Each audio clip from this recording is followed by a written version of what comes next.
Okay, welcome everyone. We've spent the last 8 years exploring what drives people to leave a gift in will. And today we're going to be focusing on the importance and the challenges and the dangers of using engagement as a metric for legacy potential. Myself and Dr. Tom Burke will be talking for the next 30 minutes.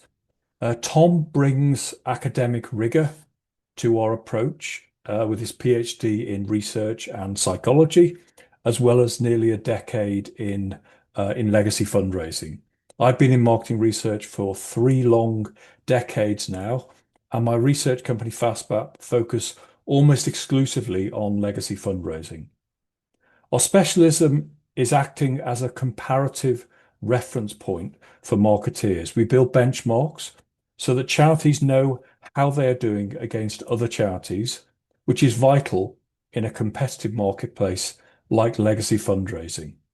And if you'd like to talk to us, please drop us a line, and we're very happy to help. So thank you for everyone giving of 30 minutes of their time today. A very well attended engagement webinar. We've got 150 people across 75 charities and 12 of the leading suppliers there today. So let me start by first off saying that anything we say today really is based on a mountain of data. We benchmarked 100 charities over 8 years, tracking thousands of variables and gathering 62,000 supporter responses from 20,000 hours of fieldwork.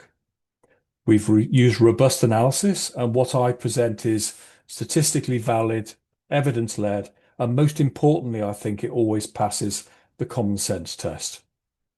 The way we collect the data is unusual. We first asked people which charity they support from a list of 100, and then exactly how they support them. How much do they donate to that charity? Does they visit their shop? And what type of marketing do they receive from that charity? So it gives us a real understanding of their relationship with that charity. And it enables us, when we present the analysis to a charity, to present at a segment level. Then we go on to ask, and who from all the other charities you support, who would you consider a gift in will? And spend 20 minutes asking that, and why. And this question structure allows us to not only understand legacy fundraising, but compare the performance of every one of those 100 charities and drill down into segments to help marketing more effective. This slide shows the competitive nature for legacy gifts. Out of 1,000 supporters, nearly half support CR UK, 150 to 200 supporting RSPCA, NSPCC or CAT protection, but the drop from support to consideration and from consideration to pledge is steep. Most people support around 8 charities, consider 3, and pledge to just 1. Support doesn't guarantee consideration, and even fewer will pledge. So I'm now going to focus on a Fastmap data model, and later on I'll show you the Insight portal based on these 62,000 supporter interviews. This chart shows the relationship between engagement and legacy consideration. As an engagement rises, so does the likelihood of a gift. In the top right-hand corner, you see charities like Cat Protection and Dogs Trust, which shows what happens when supporters have a love for the cause. Legacy supporters don't just give, they really identify with the charity. And that comes from empathy and emotional connection. Before the webinar, we ran a short survey, and thank you for many of you who filled it out. We wanted to understand engagement in legacy fundraising. What was interesting, the response was unanimous. 67% said engagement is very important, and 33% said it's important. So as a sector, we all agree engagement is fundamental. The real challenge is understanding and measuring it properly. When we look at how engagement is currently measured, two patterns appear. Most of you track response metrics, email clicks, donations, events. These tell us what supporters do, but research metrics, sentiment, satisfaction, internal surveys are used less often, even though they reveal why supporters behave as they do. And this shows a bit of a gap. We track behavior well, but motivation less consistently. You also rank the aspects of engagement that matter the most, which aligns with our insight. We looked at emotion, passion, personal connection, satisfaction, commitment, and loyalty.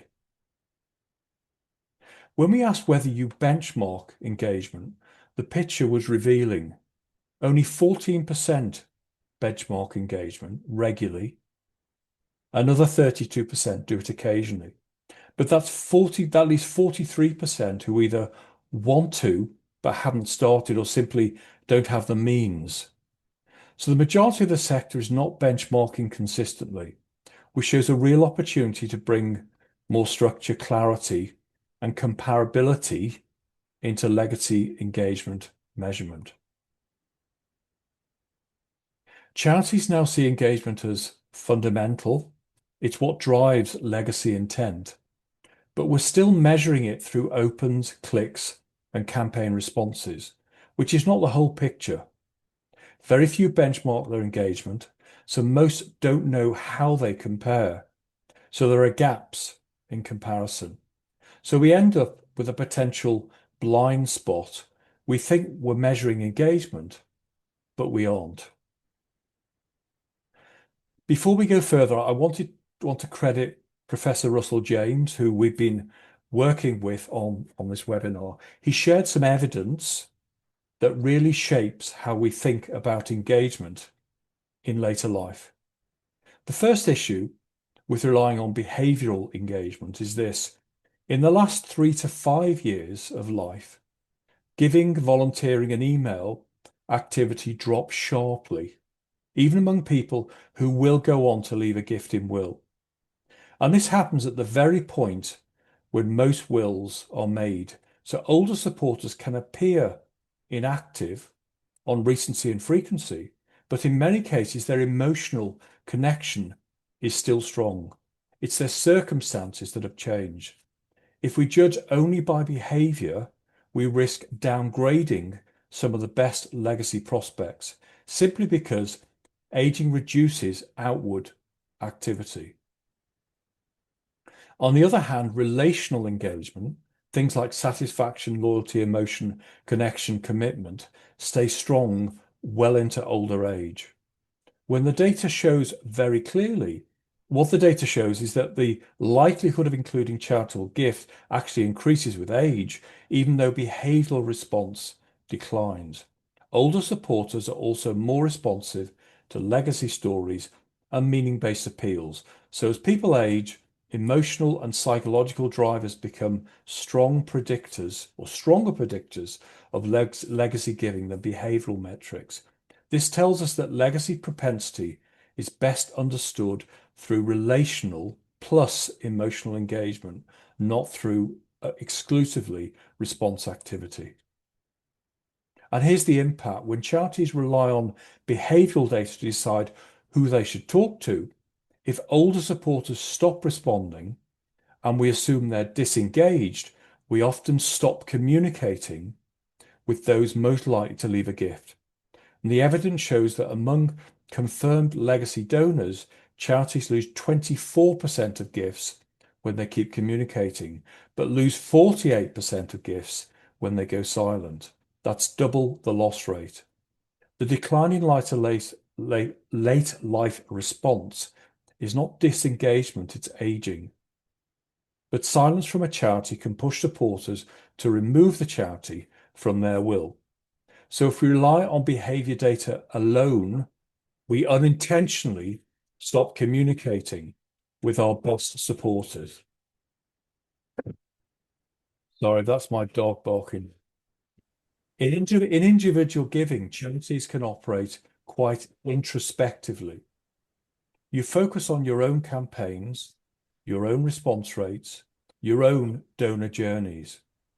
And that usually works because supporters make frequent low stakes decisions and give to lots of organizations. But legacy giving sits at the opposite end of the spectrum. These are rare, high stakes, deliberate decisions, and most people only include one or two charities in their will. That automatically creates a more selective and, by definition, competitive environment. And this is where introspection becomes limiting. If we only look inward at our own numbers, we miss the reality that supporters are making evaluative, conscious choices between charities. This shift from broad support to selective choice means legacy fundraising can't be run with an exclusively individual giving mindset. It requires a broader view. Let me show you a real example from a leading animal charity that we work with. If we start with the internal introspective view, just looking at their own supporter percentages, the picture is negative. We're looking at the passion score and it falls by 6%. And the problem with introspective measurement, it tells you what's happening inside your organization, but it doesn't tell you how you're performing in the world around you. So let's now bring some external context step by step. As soon as we add in one competitor, the picture becomes more encouraging. So this is measured as an index against a competitor. Our charity is actually performing slightly stronger than the 6% drop. It's nearly keeping pace. So what looked like quite a dramatic dip is actually fairly flat. When we add in the causal sector, the story turns positive with a 5% increase. And when we look at the full all charity benchmark, the results are even stronger, showing an increase of 13%. So instead of a decline, the real story is increasing competitive strength over time. I'm now going to hand you over to Dr. Tom, who can talk in some more detail about the model that we've built. Thanks, David. So this is the FastMap legacy model. There are 4 dimensions that underpin it. Consideration metrics, which is a charity's legacy potential. Engagement, the intensity of the relationship with the charity. Strategic drivers, the levers that drive engagement. And legacy mind, the psychology behind legacy giving. In this webinar, we're going to focus solely on engagement. I'm sure future webinars will discuss other aspects of the model in more detail. So why engagement? In our research, we've been focusing on uncovering the factors that explain why people leave a legacy to a charity, particularly those that relate to the relationship a supporter has with the charity itself. The goal here is to understand aspects of legacy giving that charities can actually influence and improve upon, rather than things like presence of children, wealth, or personal circumstances. We analyze engagement as a construct because these variables act as precursors to legacy giving. Essentially, before someone even considers leaving a legacy gift, they need to be engaged with the charity in some way. To explore how engagement affects legacy consideration, we used regression analysis and found engagement to be a very strong predictor of the likelihood to leave a gift in a will to a particular charity. So, in other words, the more engagement a supporter feels towards a particular charity, the more likely they are to leave a gift in their will to them. Furthermore, the importance of engagement has been shown outside of legacy fundraising and into individual giving. For example, Roger Bennett found that engagement is an important predictor of donor behavior and positive word of mouth. In addition, other research looking at volunteers has shown that engagement with the charity is important for their ongoing commitment to the cause. So, supporter engagement is not only important for legacy fundraising, but also for all domains of charitable organizations. And if you're interested in the research I was just talking about, the citations at the bottom of the slides there. Next slide, please, David. So, what do we mean when we talk about engagement? Engagement describes the higher order relationship that a supporter has with a charity, how connected, involved, or emotionally invested they feel. It's quite a broad concept, and we cover a lot of aspects like how satisfied they are with their experience, how emotionally connected they feel, how loyal they are, how committed they are. And you can see the full list in the red dotted box there. And in particular, we measure satisfaction, emotion, passion, commitment, loyalty, and personal connection. What engagement isn't is any single one of those in isolation. Research consistently supports the idea that brand engagement is multidimensional and not univariate. In other words, engagement isn't at the amount of the amount of donations a supporter gives, neither is it the levels of satisfaction they report. Instead, it's the combined effect of emotional, cognitive, and behavioral dimensions that together define how deeply and meaningfully a supporter connects with the charity. And we track multiple facets of engagement to try and capture this multidimensionality. Furthermore, there's a uniquely complex set of relationships that are influenced by the nature of each cause. As the relationship and proximity to the cause significantly varies, importance and intensity of different engagement metrics will vary by both cause and charity. It is therefore our view that each charity should ask the question of what are the specific engagement metrics that they should track. Next slide, please, David.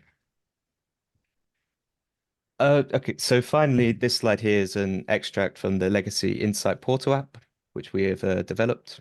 It's an overarching view of the model. The general idea is that each of the dotted lines each individually affect the nodes they're attached to. The challenge with engagement is that it's somewhat nebulous. Organizations will often find it difficult to find ways to directly affect engagement with their supporters. However, we've found in our research 7 tangible things that charities can do to affect engagement, which we've called strategic drivers. You can see the node for the strategic drivers on the top left of the diagram there. The idea is that charities can move the dial on these tangible aspects of their communications with their supporters, and this in turn will affect engagement and therefore legacy consideration. We'll be going into strategic drivers and other aspects of the model in future webinars, but for now, I'll hand you back to David, who has some really interesting stuff on engagement. Thanks, Tom. This slide here shows the composite engagement score, an amalgamation of all those 6 engagement metrics Tom was talking about. And a couple of things stand out immediately. So animal and faith-based charities show the highest composite engagement levels. At the other end, we've got overseas development and disability charities sit slightly below the overall average. So even before breaking things down, we can see that different sectors have very different engagement starting point. And this matters because it sets the context for how supporters might respond to legacy propositions across each sector. This chart shows that even within a sector, engagement varies hugely. So take overseas development, the sector average is lower, but the best performing overseas charities score as well as and sometimes better than charities in much stronger sectors. So sector average give context, but they hide big differences between individual organizations. So where you sit within your sector really matters. This chart breaks engagement down by sector and shows which metrics over or underperform the sector average. And I'm going to take you through each one of the sectors we've got here. Animal sector consistently shows high emotional connection and loyalty. People form deep personal bonds with animals, so emotional metrics naturally over-index here. Faith-based supporters tend to be highly loyal because their giving is tied to identity and community. Passion can be slightly lower simply because giving in this sector is often duty or values driven rather than campaign driven. Cancer charities often benefit from strong personal connection. Almost everyone has been touched by cancer, but satisfaction can dip because expectations are high and outcomes are often emotionally charged. Health sector organisations score well on personal relevance, but satisfaction can be impacted by public perceptions of NHS pressures or treatments that don't always produce positive outcomes. Environmental sector supporters tend to be highly committed and motivated by long-term values. However, emotion can sometimes be lower because it feels global and abstract rather than personal. The armed forces sector has extremely strong personal connection, often through family history and national pride, but satisfaction can be affected by concerns about veteran care or maybe government support. In the children's sector, passion is naturally high. Children's causes trigger strong protective instincts, but personal connection can be lower unless supporters have direct experience with the issue. Disability charities often attract highly committed supporters, especially those with lived experience. Emotion may score lower if supporters feel frustrated by perhaps slow systemic progress. The overseas development sector typically struggles on personal connection because of the issues are far from home. Satisfaction can suffer due to public concerns about effectiveness or slow progress, even though some individual charities in the sector perform particularly well. So in summary, every sector has distinctive engagement strengths and challenges, shaped by the nature of the cause, the supporter base, and public perceptions. And this reinforces the point: sector context matters, but so does your position within it. This shows example of 4 different charities from different sectors. The animal and hospice examples show strong engagement across most profiles within that charity. Cancer's more mixed, high in some and lower in others, and overseas development shows lower engagement overall in this case. The point isn't that every charity looks like this, it's that each charity has a different engagement landscape, and your supporter profile shapes how strongly people connect with you and your propensity to obtain a gift. Now, I'm now going to try and show you an actual portal with the permission of our friends at Blue Cross. Can you see that, Tom? Is that okay? Yep, good. Yep. Okay. Yep. So this is the portal from Blue Cross. And what you see there are the 7 engagement metrics down the left-hand side. We have satisfaction, commitment, emotion, loyalty, personal connection, the composite score there, and you can see that tracking over time. Satisfaction, passion, commitment, and emotion. And this is benchmarked against the all charity benchmark. But as we talked about before, comparison is everything. So here you see a range of alternative comparisons that the Blue Cross have at their disposal. So some key competitors that they can track against. And then we've got, for example, the Strategic Competitor Group, which is a group of charities they've selected.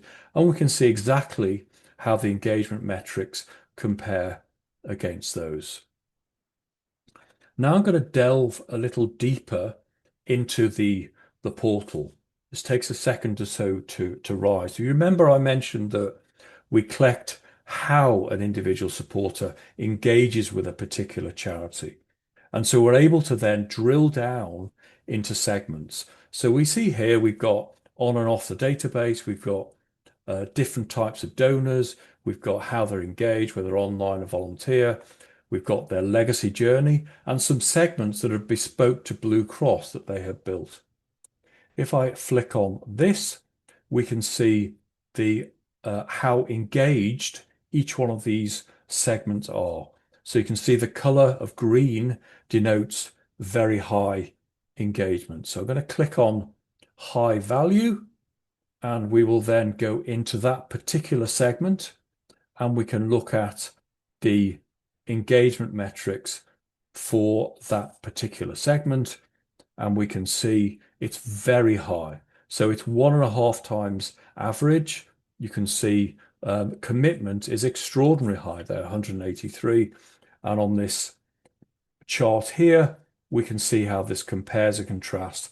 We've got the Blue Cross overall, and we can see how the high value donors compare, and they are very, very engaged on all sorts of on all of the metrics actually.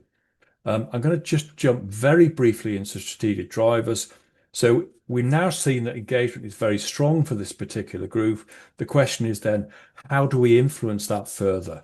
And this is a strategic driver map, which we'll talk about at a later stage. But it basically shows the performance of each strategic driver and how correlated that is for that particular supporter segment, so you can influence it. Right, I'm going to try and get back to this presentation. Tom, is that okay? Yeah. Yep. Great. Okay. So in summary, engagement is vital for predicting and monitoring legacy fundraising. Unfortunately, engagement is currently measured mainly through non-comparative response metrics. As supporters age, response can reduce, but not the intensity of the relationship. And because legacy fundraising is competitive, benchmark comparisons are vital. Different charities should focus on different engagement metrics.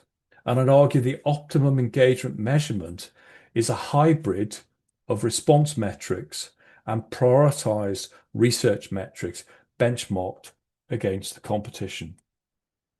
And I just wanted to replay the quote that Tom came out with there, which I think is really important. So engagement isn't the amount of donations a supporter gives, neither is it the level of satisfaction they report.